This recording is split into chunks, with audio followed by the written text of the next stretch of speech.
Everyone, क्या हाल चाल। आप सभी लोग बहुत ही अच्छे होंगे आशा करते हैं और आप सभी का स्वागत है आपके अपने यूट्यूब चैनल में जिसका नाम अचीव गोल कोचिंग सेंटर है। मैम आज क्या बताने वाली है वीडियो में, आप सभी को पता होगा कि मैम क्या स्टार्ट की हुई है, सीरीज स्टार्ट की है। किसका सीरीज? महत्वपूर्ण प्रश्न का, जिसमें हम आपको चैप्टर वाइज इंपॉर्टेंट क्वेश्चन बता रहे हैं। चैप्टर वाइज मीन्स आपको बायोलॉजी का पहले इंपॉर्टेंट क्वेश्चन बताया जाएगा, फिर उसके बाद हम आपको केमिस्ट्री का इंपॉर्टेंट क्वेश्चन बताएंगे, क्योंकि आपको पता होगा कि आपको हम यहाँ पे इस यूट्यूब चैनल पे बायोलॉजी एंड केमिस्ट्री पढ़ाते हैं। तो बायोलॉजी का पहले इंपॉर्टेंट क्वेश्चन कंप्लीट करते हैं, फिर उसके बाद देन आते हैं हम अपने केमिस्ट्री के क्वेश्चन पे। तो बायोलॉजी का हम लास्ट चैप्टर से स्टार्ट किए थे। चैप्टर वाइज में हमारा पर्यावरण, जिसे बोलते हैं आवर इन्वायरमेंट, उसका इंपॉर्टेंट क्वेश्चन इस चैनल पे अपलोड हो चुका है। अगर नहीं देखे तो आपको इस वीडियो के डिस्क्रिप्शन में उसका लिंक मिल जाएगा। एंड देन हमारा क्या है, सेकंड चैप्टर बात करें। सेकंड चैप्टर तो नहीं बताए थे हम, फोर्थ चैप्टर बताए थे आपके बायोलॉजी का। फोर्थ चैप्टर हमारा क्या है, आनुवंशिकता, जिसको बोलते हैं हेरिडिटी। वो भी आपको इंपॉर्टेंट क्वेश्चन इस चैनल पे दे दिया गया है। जो बच्चे नए में जुड़े हैं इस वीडियो पे, तो आप क्या करेंगे, वीडियो को देखेंगे। अगर नहीं मिल रहा है वीडियो तो आपको इस वीडियो के डिस्क्रिप्शन में उसका लिंक मिल जाएगा, तो जाकर जल्दी से देख लीजिए, क्योंकि पेपर में वही आएगा। पेपर में वही आएगा, आपको चैप्टर वाइज इंपॉर्टेंट क्वेश्चन दिया गया है, जाके पढ़िए और पढ़ना है, क्योंकि आपके पेपर में वही इंपॉर्टेंट क्वेश्चन मिलने वाला है। तो मैम आज क्या बताने वाली हैं? तो बेटा चैप्टर वाइज चल रहा था, तो आज हमारा बायोलॉजी का तीसरा चैप्टर हमारा क्या है, हाउ डू ऑर्गेनिज्म रिप्रोड्यूस, यानी जीवों का प्रजनन कैसे होता है। ये चैप्टर आपके क्लास टेंथ का कौन सा चैप्टर है? चैप्टर थर्ड है। कौन सा? बायोलॉजी को क्या बोलते हैं हम? जीव विज्ञान। क्या बोलते हैं? जीव विज्ञान। आज इस चैप्टर का हम आपको इंपॉर्टेंट क्वेश्चन बताने वाले हैं। इंपॉर्टेंट क्वेश्चन में आपको पता है कि हम सबसे पहले आपको क्या बताने वाले हैं, एमसीक्यू, फिर उसके बाद हमारा लघु उत्तरीय प्रश्न, फिर दीर्घ उत्तरीय प्रश्न, इस तरह आपको हम बताने वाले हैं। तो टोटल ये भी जो पेपर है आपका 30 मार्क्स का रहेगा, और 30 मार्क्स के अकॉर्डिंग ही हम आपका पेपर बनाकर आपके साथ डिस्कस कर रहे हैं। तो आपको क्या करना है, वीडियो को लाइक करना है और वीडियो को शेयर करना है, कि जो बच्चे अगर साल भर नहीं पढ़े हैं तो अभी आकर जुड़ जाए चैनल से और वीडियो देखें, और आपके पेपर में अच्छा मार्क्स आ जाएगा। इस वीडियो से जितना भी टोटल हम आपके लिए, कितना 5 चैप्टर बायो में है और 4 चैप्टर हमारे केमिस्ट्री में है, टोटल हमारा 9 चैप्टर होता है। और 9 चैप्टर से गारंटी लेते बेटा कि आपका बहुत ही अच्छा मार्क्स आने वाला है। और जो फिजिक्स का बचता है, तो फिजिक्स का भी इंपॉर्टेंट क्वेश्चन आपके लिए आ जाएगा। ठीक है, हम आप जो नेहा मैम है, अगर जानते हैं आप यूट्यूब पे जुड़े हुए हैं इस चैनल से, तो आपको पता है कि नेहा मैम आपको फिजिक्स पढ़ाती है, तो मैथ पढ़ाती है, तो उसके लिए भी आपको इंपॉर्टेंट क्वेश्चन दे दिया जाएगा। यहाँ पे हम आपको इंपॉर्टेंट क्वेश्चन दे ही रहे हैं, आप ध्यान से पढ़िए। आपको इधर उधर की बातों पे ध्यान नहीं देना है, बस आप आइए, पढ़ाई करिए, वीडियो देखिए कैसे कैसे हम आपको दे रहे हैं, और सारा वीडियो आपको देखना है। ठीक है, चलिए चलते हैं हम अपने एमसीक्यू की तरफ। आ जाओ बच्चों, अब हम अपना महत्वपूर्ण एमसीक्यू का प्रश्न देख लेते हैं क्या है। तो सबसे पहला हमारा क्वेश्चन है, अलैंगिक जनन का उदाहरण होगा। अलैंगिक जनन मीन्स क्या होता है, इसके बारे में हम पहले डिफाइन कर देते हैं। अलैंगिक जनन वो होता है जिसमें हमारे माता या पिता या फिर एक ऑर्गेनिज्म की आवश्यकता होती है अपने इंडिविजुअल को, अपने ऑफ स्प्रिंग को जन्म देने के लिए, उसे ही हम अलैंगिक जनन कहते हैं। अलैंगिक जनन मीन्स, एक बार और फिर हम आपको बता देते हैं, मेल एंड फीमेल किसी के एक बॉडी की रिक्वायरमेंट होती है अपने इंडिविजुअल को जन्म देने के लिए, इसे ही हम बोलते हैं अलैंगिक जनन। ऑप्शन देख लेते हैं। मानव तो ऐसा नहीं करता, मानव यानी लैंगिक जनन करता है। लैंगिक जनन मतलब मेल एंड फीमेल दोनों की रिक्वायरमेंट होती होगी, तो ये ऑप्शन तो गलत होता है हमारा। मेढक में भी हमारा बोथ ऑर्गेनिज्म की आवश्यकता होती है, ये भी गलत हुआ हमारा। पक्षी में भी इस तरह नहीं होता। एक ही उदाहरण बचा हमारा, अमीबा। अमीबा के बारे में भी हम आपके साथ डिस्कस कर लेते हैं, अमीबा क्या होता है। अमीबा एक कोशिकीय जीव होता है, इनका शरीर अनियमित आकार का होता है, और यही जो है ये अपने बॉडी को तोड़कर 2 भागों में बांट लेते हैं और अपने ऑफ स्प्रिंग को जन्म दे देते हैं, और ये किस में आता है, अलैंगिक जनन में। अमीबा जो है वो द्विविखंडन शो करता है। द्विविखंडन, इसके बारे में आगे हम डिस्कस भी करेंगे, तो इसका करेक्ट ऑप्शन हमारा हो जाएगा अमीबा। ओके, दूसरा क्वेश्चन देख लेते हैं। पुष्प में नर जनन अंग कहलाता है। पुष्प में जो हमारा फ्लावर है उसमें हमारा पुष्प का नर जनन अंग कौन सा है ये पूछ रहा है। तो सबसे पहले अंडाशय देख लेते हैं। अंडाशय तो फीमेल में होता है, ये तो हमारा होगा। दूसरा क्या है, वर्तिकाग्र। वर्तिकाग्र भी ये फीमेल में होता है, फीमेल फ्लावर में, तो ये भी ऑप्शन नहीं होगा। पुंकेसर देख लेते हैं। पुंकेसर हमारा नर भाग होता है फ्लावर का। क्या? पुंकेसर नर भाग होता है जिसे हम एंथर भी बोलते हैं, और इसी में हमारे परागकण बनते हैं। क्या बनता है बेटा? प्रोड्यूस होता है। प्रोड्यूस होता है क्या? Pollen grain. और पॉलन ग्रेन को हम क्या बोलते हैं? परागकण। दिख रहा है ना? ठीक है, परागकण बोलते हैं। और ये वाह्य दल कहां होता है? ये दोनों में होता है। लेकिन हम अगर एक बात करें कि हमारा मेल नर जनन अंग पूछ रहा है यहाँ पे, नर जनन, ये नर जनन नहीं होता है, ये बाहरी भाग होता है पुष्प का, ठीक है। लेकिन यहाँ पे बोला है क्या है? नर जनन, फ्लावर का नर जनन अंग कौन सा है? तो बोलोगे बेटा पुंकेसर है। और पुंकेसर में ही परागकण बनते हैं और यही पॉलिनेशन करने में, परागण करने में मदद करता है, ठीक है। परागकण लिखे ना, ठीक है। अगला क्वेश्चन हमारा देख लो। मनुष्य में निषेचन कहाँ होता है? मनुष्य में निषेचन कहाँ होता है? मनुष्य यानी मेल में तो होता नहीं है निषेचन, ठीक है, नहीं होता उनमें। होता किसमें है? फीमेल बॉडी में। फीमेल बॉडी, अगर उसके स्ट्रक्चर की बात करें, हम यहाँ पे स्ट्रक्चर बना देते हैं। फीमेल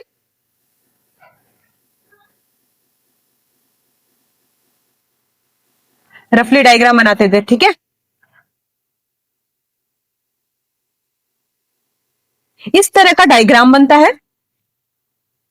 लेकिन यहां पे पूछा क्या है? निषेचन कहां होता है, यानी फर्टिलाइजेशन कहां होता है? फीमेल बॉडी के अंदर फर्टिलाइजेशन किस भाग में होता है, ये पूछ रहा है।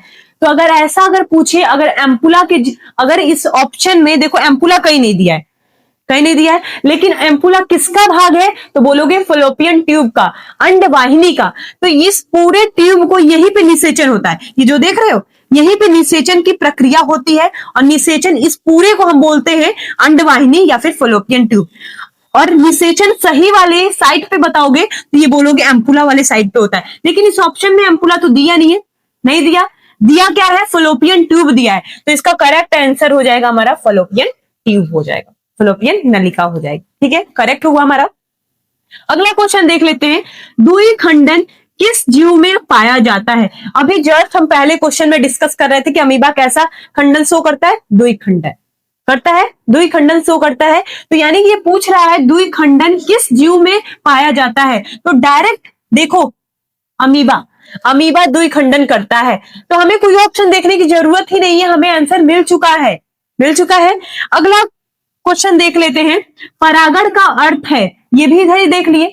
परागण का अर्थ क्या है बताओ?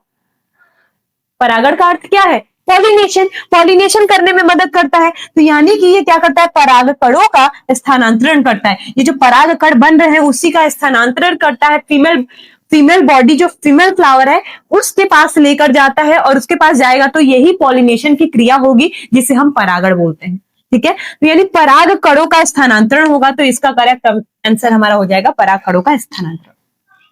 तो ये पांचों एमसीक्यू बहुत ही मोस्ट इंपॉर्टेंट था, जो कि रिपीटेड था, इसीलिए ये पांचों हम पूरा इतना सोचो खोज कर आपके लिए ये लेकर आए हैं, समझ रहे हो। तो अब चलते हैं अपना लघु उत्तरीय प्रश्न को देख लेते हैं। इसे आप जल्दी से नोट डाउन करिए। कैसे से नोट डाउन करना है फिर से हम आपको बता देते हैं।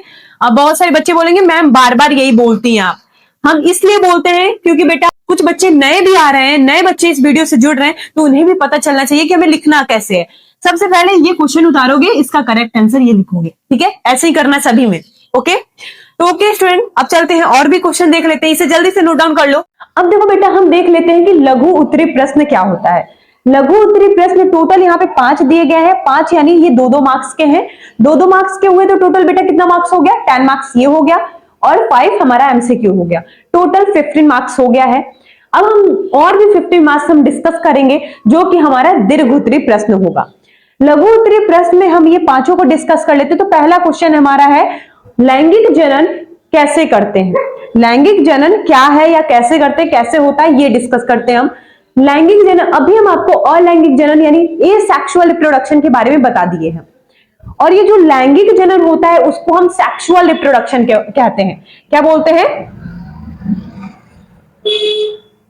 Sexual reproduction.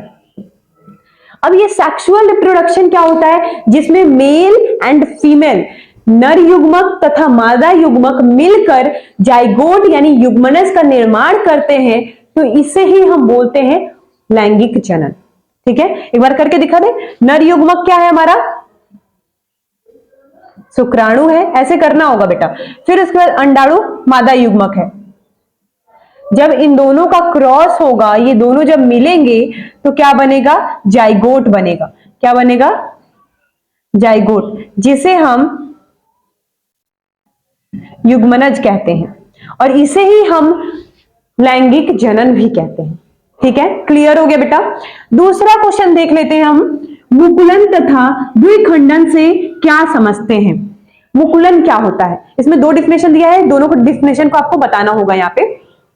तो सबसे पहले हम बताना चाहते हैं ये मुकुलन क्या होता है। मुकुलन वो होता है ऐसे जीव या फिर ऐसे जाति जो क्या करते हैं, अपने शरीर पर कली बनाते हैं, कली का निर्माण करते हैं, और वो कली क्या होता है, टूटकर नीचे गिर जाता है, तो नया फर्दर वो एक जीव बन जाता है। तो इसे ही हम मुकुलन कहते हैं। इसका उदाहरण हमारा हो जाएगा हाइड्रा। ठीक है, हाइड्रा हो जाएगा, इष्ट हो जाएगा इसका एग्जाम्पल। फिर उसके बाद द्विखंडन से आप क्या समझते हैं? द्विखंडन क्या होता है? अभी इसके बारे में भी हम आपको बताए हैं। द्विखंडन वह होता है ऐसे ऑर्गेनिज्म, ऐसे जीव जो अपने शरीर को दो या दो से अधिक भागों में तोड़ लेते हैं, तो इसे हम बोलते हैं द्विखंडन। इसका एग्जाम्पल हमारा हो जाएगा अमीबा। ठीक है, तो बेटा ये वाला भी क्वेश्चन आपका क्लियर हो गया। 2 मार्क्स का, 1 मार्क्स इसके लिए, 1 मार्क्स इसके लिए, तो आपका ये भी क्वेश्चन क्या हो गया? क्लियर हो गया। अगला क्वेश्चन बेटा क्या है हमारा? मानव में शुक्राणु का क्या कार्य है? मानव में शुक्राणु का क्या कार्य है? जो मानव में जो शुक्राणु है वो जाके अंडाणु से मिलता है, मिलने के बाद यानी कि जो स्पर्म है ओवम से जाके मिलता है, वो क्या करता है? फर्टिलाइज करता है एग को। इसे ही हम बोलते हैं मानव में निषेचन का, मानव में शुक्राणु का कार्य। यानी कि शुक्राणु का कार्य यही है जो निषेचित अंडा, मतलब जो हमारा अंडा है, एग है, उसको क्या करता है? ये निषेचित कर देता है। शुक्राणु का कार्य यही है, ये लिख कर आना है। ठीक है, अगला क्वेश्चन क्या है? जनन स्वास्थ्य से आप क्या समझते हैं? जनन स्वास्थ्य से आप क्या समझते हैं? यानी कि जनन स्वास्थ्य उसे कहते हैं कि जिसे हमें मानसिक, शारीरिक और सामाजिक तौर पे उसे स्वस्थ रहना चाहिए, इसे ही हम जनन स्वास्थ्य बोलते हैं। और जनन स्वास्थ्य में हम आपको एक और चीज क्लियर करना चाहते हैं कि अगर मान लो कोई व्यक्ति अगर स्वस्थ नहीं है, अगर वो निषेचन कर रहा, रिप्रोडक्शन कर रहा है, तो वहां पे क्या हो सकता है कि वो मानसिक तरीके से स्वस्थ नहीं है और बार बार किसी से संबंध बना रहा है, तो उसपे क्या हो सकता है कि एड्स भी हो सकता है, ये भी हो सकता है। और एड्स किसके वजह से फैलता है? एचआईवी वायरस की वजह से फैलता है। ये सबका फुल फॉर्म, एड्स का फुल फॉर्म और एचआईवी का फुल फॉर्म याद करके रखिएगा आप लोग। तो इस पे आपको क्या करना है? फुल फॉर्म भी आपको याद करके रखना है, क्योंकि अगर 1 नंबर में आपसे फुल फॉर्म भी पूछता है टिक मारने के लिए, तो आप वहां पे बता सकते हैं। ठीक है, ये भी क्वेश्चन क्लियर हो गया। अगला क्वेश्चन हमारा क्या है? बीजाणु जनन क्या है? उदाहरण सहित समझाइए। ठीक है, अब बीजाणु जनन क्या होता है? इसको हम इंग्लिश में बोलते हैं स्पोर फॉर्मेशन, बीजाणु का निर्माण। यानी कि ये इसका एग्जाम्पल सबसे पहले डिस्कस कर लेते हैं, फिर आपको इसके बारे में बताते हैं। इसका एग्जाम्पल हमारा फर्न भी हो जाएगा और राइजोपस भी हो जाएगा, जिसको हम ब्रेड मॉल्ट के नाम से जानते हैं। ये जो फर्न है ये हमारे एनसीईआरटी में एग्जाम्पल नहीं दिया हुआ है, आपको राइजोपस का एग्जाम्पल याद करके रखना है, जिसे हम ब्रेड मॉल्ट भी बोलते हैं। ये जाके अटैक करता है ब्रेड पे। ये एक फफूंदी है जो कि क्या करता है? हमारे ब्रेड पे लग जाता है, और व्हाइट व्हाइट जो दिखता है ना, वो यही है। देखोगे एक ब्रेड खराब हो जाता है, दूसरे दिन तीसरे दिन देखोगे सारा ब्रेड खराब हो जाएगा। तो ये हमारा कौन कराता है? बीजाणु जनन, यानी कि स्पोर फॉर्मेशन। ये होता कैसे है? ये राइजोपस का डायग्राम होता है। कैसा डायग्राम होता है आपको बता दे? ऐसा डायग्राम होता है, इस तरह का बल्ब लाइक होता है, इसी में स्पोर बनता है। और यही स्पोर क्या होता है? जब डिवीजन होता है तो फट फट के बाहर निकल जाता है, फट जाएगा ज्यादा बनेगा तो, और यही जाके ब्रेड पे अटैक करेगा, तो ये ग्रो करेंगे, और यही फफूंदी क्या करेगा? हमारे ब्रेड को, हमारे फूड को क्या करेगा? खराब करेगा। तो ये 5 क्वेश्चन जो हमारा लघु उत्तरीय प्रश्न है वो भी हमारा सॉल्व हो चुका। अब हम चलते हैं अपने दीर्घ उत्तरीय प्रश्न पे। दीर्घ उत्तरीय प्रश्न हमारा क्या रहेगा, जो कि हमारा 5 मार्क्स का है। तो इसे जल्दी से बेटा नोट डाउन कर लो, कैसे लिखना है, जो जो बता रहे वही आपको लिखना है, ठीक है। अब बेटा हम दीर्घ उत्तरीय प्रश्न देख लेते हैं, हमारा दीर्घ उत्तरीय प्रश्न क्या है। उससे पहले बेटा तुम पढ़ाई कर रहे हो कि नहीं, मुझे ये बता दो। पढ़ाई कर रहे हो, पेपर के लिए बहुत ही कम टाइम बचा हुआ है, जल्दी से पढ़ाई में लग जाओ और जल्दी से इस वीडियो पे आ जाओ। जो बच्चे ने वीडियो नहीं देखा, जल्दी से सारा वीडियो देखो और इस वीडियो को भी सीन करो, और जितना भी चैप्टर वाइज वीडियो दिया जा रहा है सारा आपको पढ़ना है, ठीक है। तो जल्दी जल्दी से जुड़ जाइए और बच्चों तक और शेयर करिए ताकि वो भी जुड़ पाए और अपने पेपर की तैयारी कर पाए। तो आ जाओ हम देख लेते हैं दीर्घ उत्तरीय प्रश्न हमारा क्या है। तो सबसे पहला क्वेश्चन है हमारा, अलैंगिक जनन को परिभाषित करते हुए इसके विभिन्न प्रकारों का वर्णन कीजिए।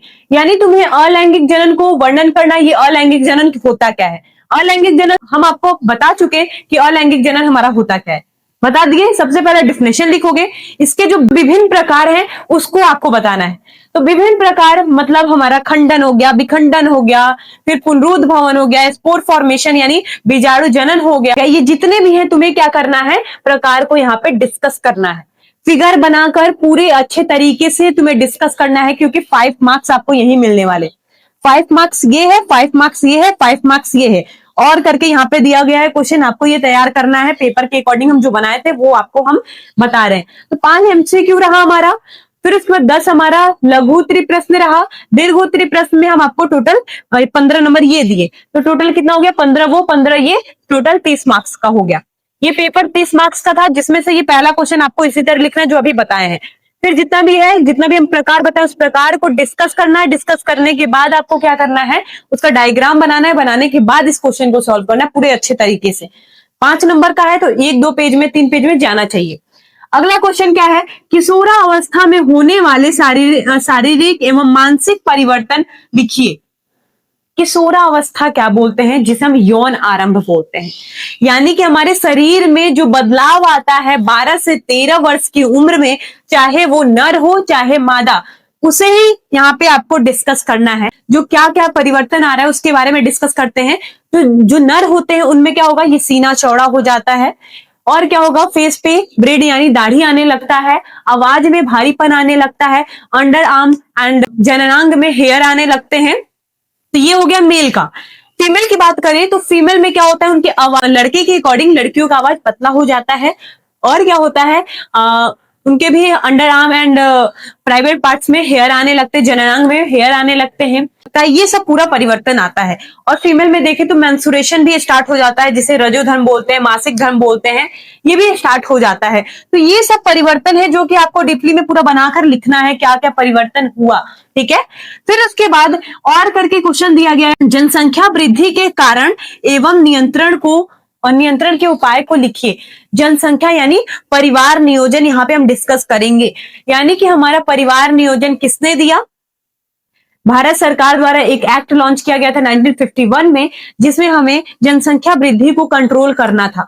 यही इसका कारण है, उपाय है, यही तुम्हें लिखना है यहाँ पे पूरा डीपली करके, ठीक है। जनसंख्या को हम कैसे रोक सकते हैं, हम अवेयर करके लोगों को बताएंगे कि ज्यादा बच्चा पैदा नहीं करना है, अवेयर करेंगे, जो एजुकेटेड नहीं है उनको बताएंगे, और हमको क्या करना है, बाल विवाह रोकना है। तो ये सब पूरा उपाय आपको इस क्वेश्चन में भरकर लिखना है, ठीक है। अगला क्वेश्चन हमारा क्या है, मानव में नर जनन तंत्र को सचित्र वर्णन कीजिए। मानव में नर जनन तंत्र को समझाना है। मादा जनन भी तंत्र पूछता है, लेकिन सबसे ज्यादा मोस्ट प्रोबेबिलिटी है कि हमारा क्या पूछे, नर जनन तंत्र, ठीक है। तो नर जनन तंत्र के बारे में तुम्हें बताना है, उसका डायग्राम बनाना है, क्या क्या शुक्र नलिका है, वृषण है, शुक्राणु है, फिर उसके बाद 3 उसकी सहायक ग्रंथियां होती हैं, prostate gland, seminal vesicle gland हो गया, फिर उसके बाद हमारा बल्बो यूरेथ्रल ग्लैंड। इन तीनों के बारे में आपको डिस्कस करना है, पूरे अच्छे तरीके से आपको बताना है।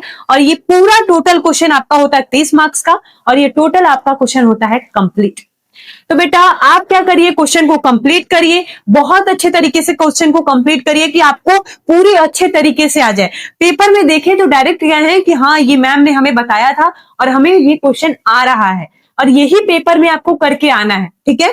तो इसीलिए आप ही के लिए हम क्या कर रहे हैं, चैप्टर वाइज क्वेश्चन बना रहे हैं, ठीक है। हम सोचे कि ओवरऑल क्वेश्चन बनाने से मतलब क्या बनता है कि आपको पूरा अगर चैप्टर वाइज अगर पता रहेगा कि हाँ इस चैप्टर से ये क्वेश्चन पूछने की संभावना है, तो आपके लिए बेनिफिट होगा। तो आपके बारे में हम सोच कर ही ये क्वेश्चन पेपर आपके साथ हम डिस्कस कर रहे हैं। तो बेटा आप क्या करिए, क्वेश्चन को सॉल्व करिए और इस वीडियो को और बच्चों तक शेयर करिए ताकि उन्हें भी पता चल सके कि चैप्टर वाइज क्वेश्चन कैसा कैसा मिलता है हमें एग्जाम पेपर में। तो ये चैप्टर वाइज क्वेश्चन आपको वहां पे मिलने को दिख सकता है और आप अच्छे तरीके से अभी सॉल्व करेंगे तो वहां पे आपके लिए बेनिफिट होगा। तो बच्चों आपको हम फिर से बोलना चाहते हैं कि पढ़ाई करिए और अब क्या करना है, आपको चैनल को सब्सक्राइब करना है और बेल आइकन को हिट करना है ताकि जितने भी वीडियो डाले सबसे पहले आप तक पहुंचे। तो ओके स्टूडेंट, बाय।